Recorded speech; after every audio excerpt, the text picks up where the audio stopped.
30年嚟，澳門國際機場同城市一齊成長，見證咗無數次嘅啟程同歸來，亦承載住澳門飛向世界嘅夢想。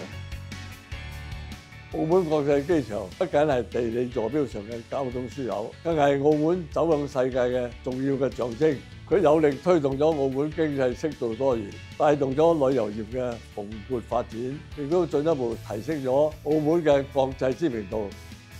喺機場嘅發展歷程入面，有無數員工默默咁付出，佢哋嘅故事就係機場最寶貴嘅財富。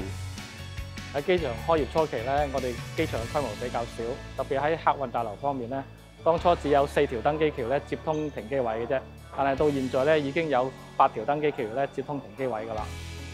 check in 同埋登機方面咧，當初都係人手操作嘅啫，但係現在咧已經有自助值機同埋自助 boarding 㗎啦。喺過去30年，我同機場一齊成長，唯一不變嘅就係對民航業嘅熱誠，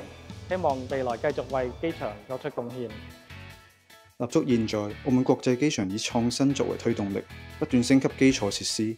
並且深入融入國家發展大局。我哋正推行緊多項嘅重大基礎建設同埋改造工程，保持機場安全營運嘅同時，提升效率同埋客戶嘅服務體驗。同時，我哋都會利用大灣區嘅發展優勢，構建海陸空多式聯運網絡，保持機場作為航空樞紐中心嘅地位。澳門國際機場一直都同城市一齊成長，未來會繼續以開放嘅姿態迎接挑戰，把握機遇。為展望未來嘅10年，澳門國際機場將持續深耕區域市場，拓展更多國際嘅航線，並在智慧機場與綠色營運等領域重點發力，全力打造更具國際競爭力嘅航空樞紐。